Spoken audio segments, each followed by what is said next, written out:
Welcome to the eTech computer education class.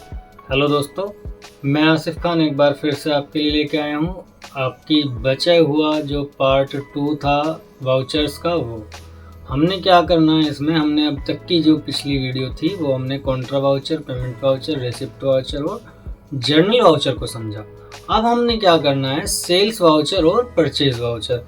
ये दो voucher ऐसे हैं, इनके अंदर मोड के ऊपर डिपेंड करता है कि आप किस मोड में किस वाउचर का उपयोग कर रहे हैं। एक्चुअली होता क्या है कि सेल्स और परचेज, यहाँ पे हम माल खरीद और बेच तो सकते हैं ही, लेकिन इनके साथ ही साथ हम इसमें इन्वेंट्री का भी स्टॉक दर्ज करते हैं, या हम कोई इनवॉइस अगर हमने बनाना है तो इन सेल्स और परचेज के लिए भी इसका इस्तेमाल किया जाता है।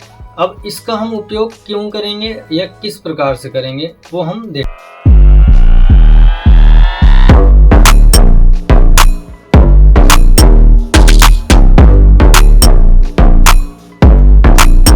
जी हाँ, हम आ चुके हैं अपनी टैली की मेन स्क्रीन पर। अब यहाँ पे अगर हम परचेज की बात करें तो सबसे पहले F8 की बात करते हैं, क्योंकि अभी हमारा सबसे पहले F8 है। F8 के अंदर आप देख सकते हैं यहाँ पे हमारा एक इनवॉइस मोड यहाँ पे ओपन हुआ है, मतलब अकाउंट वाउचर क्रिएशन। मैंने जिस मोड की चेंज करने की बात की थी वो यहाँ था, जिसको हम Ctrl+H के माध्यम से भी चेंज कर सकते हैं। यहाँ पे आप देख सकते हैं इस वाले सिस्टम को आप दो तरीके से इस्तेमाल कर सकते हैं, एक इनवॉइस मोड, एक वाउचर मोड। वाउचर मोड में क्या है कि आपने अगर किसी को माल बेचा है या कोई किसी को सामान दिया है तो हम इसकी एंट्री इसमें डायरेक्टली चढ़ा सकते हैं, जिसको मैं आपको बता देता हूँ। जैसे कि सपोज करो डेबिट का मतलब होता है कि माल गया।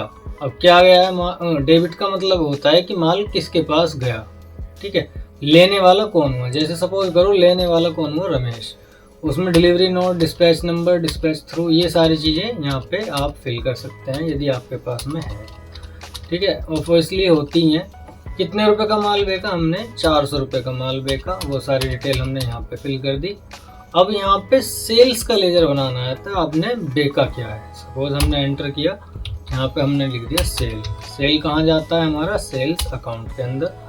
उसके अंदर डिस्काउंट देना है कि नहीं देना, वो सारी चीज़ें, जीएसटी लगानी है कि नहीं लगानी, वो चीज़ें मैं यहाँ पे आपको दिख जाएगी, ठीक है। तो हमने जो एंट्री थी वो यहाँ पे इजीली पास कर दी। ये था सिर्फ हमारा वाउचर मोड, हमने एक सेल्स का वाउचर पास कर दिया। अब हमने अगर इनवॉइस मोड की हम बात करें तो हमने यहाँ पे इनवॉइस मोड ओपन कर दिया है और यहाँ पे हम इसकी कॉन्फ़िगर को चेक कर लेते हैं, ठीक है। अगर हमने सारे कॉन्फ़िगर ऑन करना है तो इसको यस कीजिएगा। अब यहाँ पे आप देख सकते हैं प्रोवाइड ऑर्डर डिटेल, अगर हमने ऑर्डर की डिटेल को दिखाना है तो यहाँ पे करेंगे, एक्सपोर्ट की डिटेल को दिखाना है तो इसको यस करेंगे।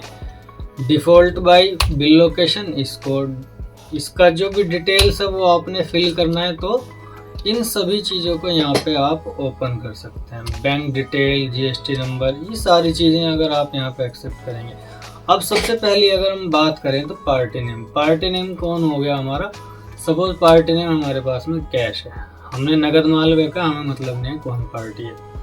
अब क्या करना है, हमने यहाँ पे डिलीवरी नोट डालना, डिलीवरी नोट नंबर जो मिलेगा आपको यहाँ डाल सकते हैं। डिस्पैच थ्रू, उसकी ऑर्डर किस नंबर से आया था, मोड ऑफ उसकी पेमेंट क्या थी, उसका कोई रेफरेंस होगा, अगर कोई कंडीशन है तो ये डिटेल डाल सकते हैं।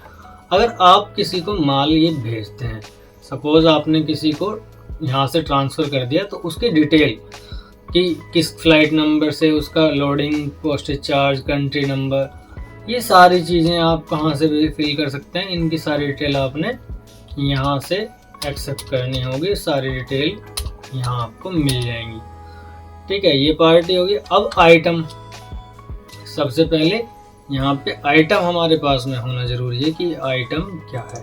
तो यहाँ पे हम एक लेजर बना लेते हैं, जैसे कि हमने एक लेजर बना लिया सैमसंग AC 2.510। अब आइटम था तो कहाँ जाएगा ये, इसके लिए हमारे पास में ग्रुप होना चाहिए, ठीक है।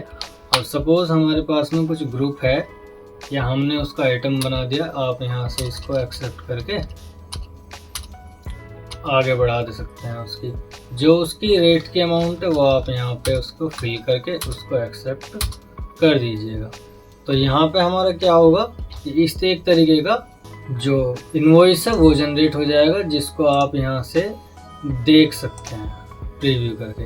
तो यहाँ पे आपको दिख जाएगा कि ये हमारा पर्टिकुलर, लेकिन इसकी एंट्री तो हमने एक इनवॉइस मोड में सिर्फ करके दिखाई है, लेकिन अगर हम इसको तरीके से करेंगे तो इसके लिए मुझे थोड़े से और स्टेप लेने पड़ेंगे, जिसमें मैं एक नई वीडियो बनाऊंगा जिसमें मैं आपको बताऊंगा कि हमने आइटम के अंदर क्वांटिटी कैसे ऐड करनी है, उसका जो HSN कोड है उसको कैसे यस करना है या उसको कहाँ से यस करेंगे, उसमें अगर GST ऐड करनी है तो कैसे ऐड करेंगे। इन सारी चीज़ों की मैं एक नई वीडियो आपके लिए बना के लेके आऊँगा। ये अभी सिर्फ ओरली था कि वाउचर को किस तरह से हम पास कर सकते हैं।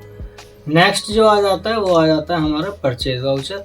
अब यहाँ पे आप परचेज में देख सकते हैं सप्लाई इनवॉइस नंबर क्या है, हमारी डेट क्या है, वो यहाँ पे फिल कर देंगे। सेम वही प्रोसेस रहेगा, सिर्फ इतना फ़र्क हो जाएगा, सेल्स वाउचर की जगह यहाँ पे हम यूज़ करेंगे परचेज वाउचर का।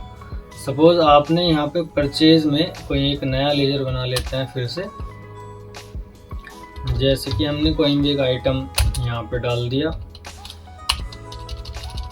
ठीक है। उसकी डिस्क्रिप्शन जो थी वो हमने यहाँ पे डाल दी और जो एंट्री थी वो हमने इस तरीके से पास कर दी। ये था हमारा सिर्फ एक इनवॉइस मोड कि हम किसी का अगर इनवॉइस जनरेट करना चाहें तो हम परचेज का इस प्रकार से भी कर सकते हैं, ठीक है फ्रेंड्स। ये आपको यहाँ से मिल जाएगा देखने में कि हमारा इनवॉइस किस तरह से तैयार होगा।